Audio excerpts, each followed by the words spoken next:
Have you ever deployed a database change manually only to realize it broke production, or struggle to keep track of schema changes across multiple environments? What you need is a database migration tool. In this video, I'll show you what a database migration is, why you need a migration tool, and how to get started with Flyway using an actual example.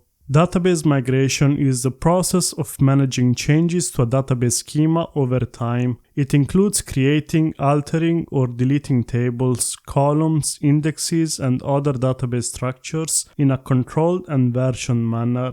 Let's jump straight into an example. I suggest you follow along, and to do that, please download the software listed on screen. Here is the schema of a system based on a microservice architecture. So we can see that we've got three services: an inventory service, a booking service, and an order service, all connecting to a MySQL DB. And next to each of them, I put the main table that the service needs to actually work. So when someone is going to start building this system, there could be parallel teams working on it together. Or if you're a single developer, you might have an order.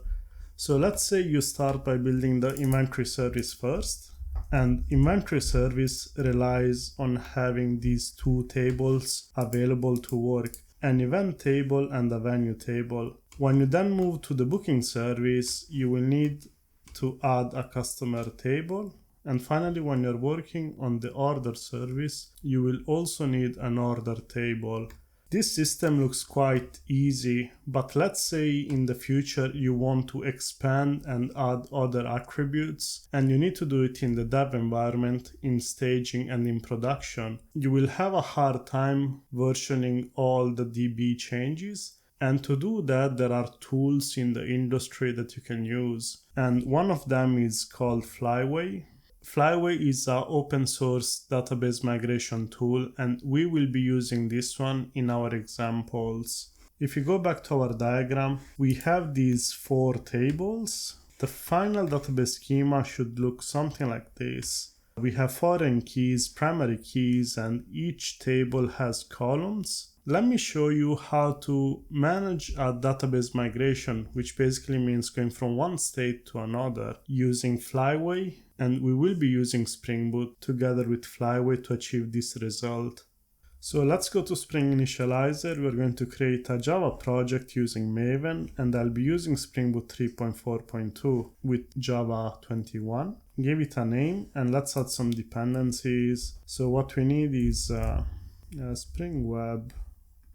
We need MySQL driver, JPA, and we need Flyway.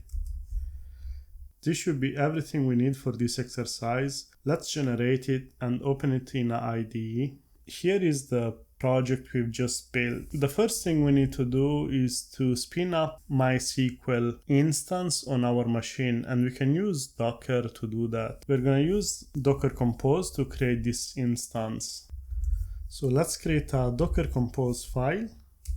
And in your Docker Compose file, we will need to create a service, and we'll be using this image, MySQL 8.3.0, and give it a password, and let's give a name to this DB. As you can notice, I've got a volume attached here, so we will need to initialize our database. And to do that, we need to first create a new directory called Docker, and then in here let's create another directory called MySQL, and let's put our init.sql file. In here we need a command that is going to create the database if it doesn't exist. I decided to call this database ticketing, and then we want to use this database to perform all of our subsequent operations. So we've got our init file. We are now ready to spin up our SQL Docker container. So let's do Docker Compose up -d.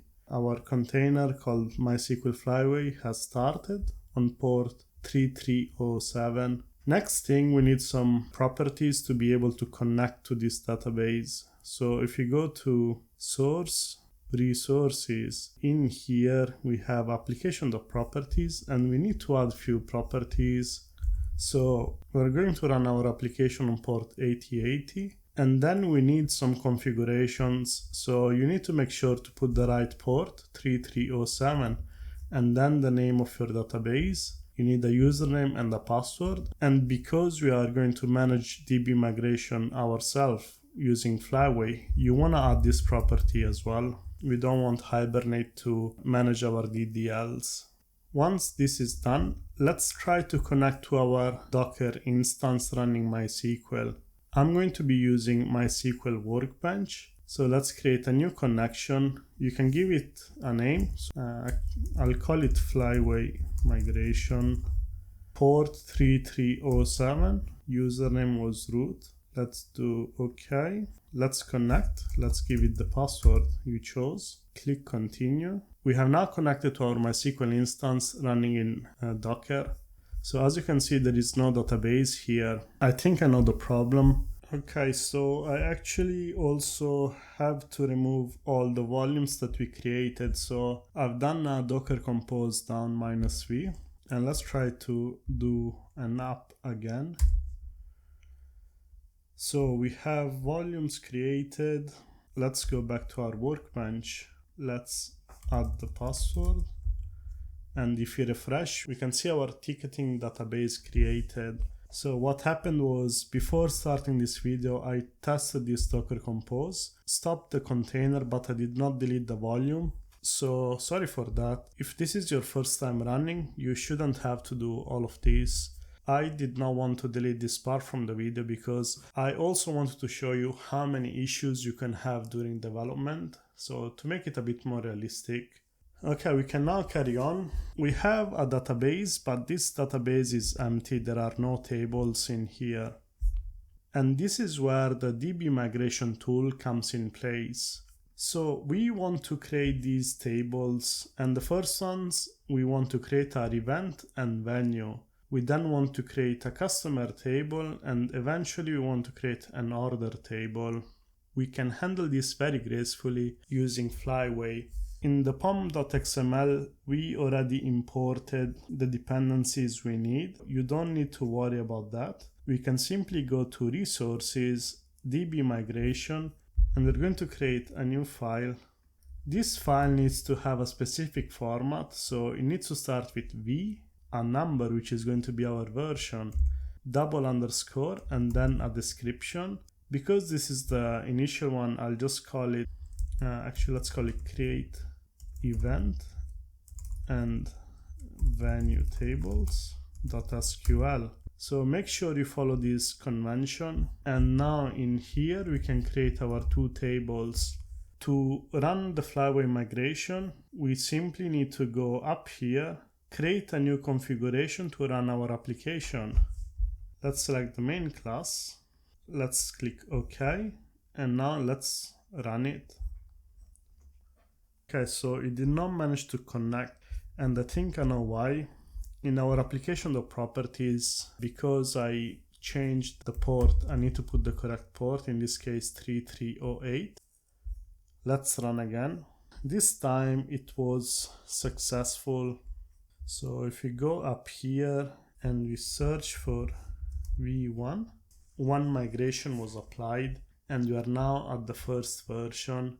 If we go to MySQL Workbench and we refresh, we can see the event and the location tables have been created. We also have a third table called Flyway Schema History, and you can see the name of the script that was executed and the outcome, which was success in this case. Now we want to create these other two tables, customer and order. Let's add those. So we need to go back to our IntelliJ, and we want to create a new migration. So let's call it V2 create customer table. Let's add our DDL, and we also want to create the order table. So let's already create a new migration file, and let's call it create order table.sql. By the way, I forgot the __ here, so let's fix that. otherwise this will not run. So in our create order table, we want to add this DDL to create the order table. I already put the constraints. If we rerun, and hopefully this works first time, if we go up to the logs, we can see that we've been able to migrate to version 2 and then to version 3. And now our ticketing database is at version 3. Let's confirm it by going into our MySQL workbench. If we refresh, we can see that these new tables, customer and order, have been created. And if we query the Flyway schema history table, you can see in which orders they were run. And you can also have a username here. So in this case, these were installed by root. But if you have different members of the team and each one of them is going to run a different migration, this also gives a nice audit trail. So you have seen how this is quite useful, as we can now simply commit these migrations to GitHub. And then if another member of our team is going to run this application, they will need to have a MySQL instance running on their local machine. And as soon as they will start this application, all the DB migrations will be run in the same order that we just ran. And they will have their database in the same state that we've got here. So this makes the team's life easier and also has an audit trail, and it provides versioning for our databases. I hope you enjoyed the video and found it somewhat useful to reach your goal. Please don't forget to like and subscribe, as it allows me to keep creating more and better content for you, all completely free of charge. See you on the next video.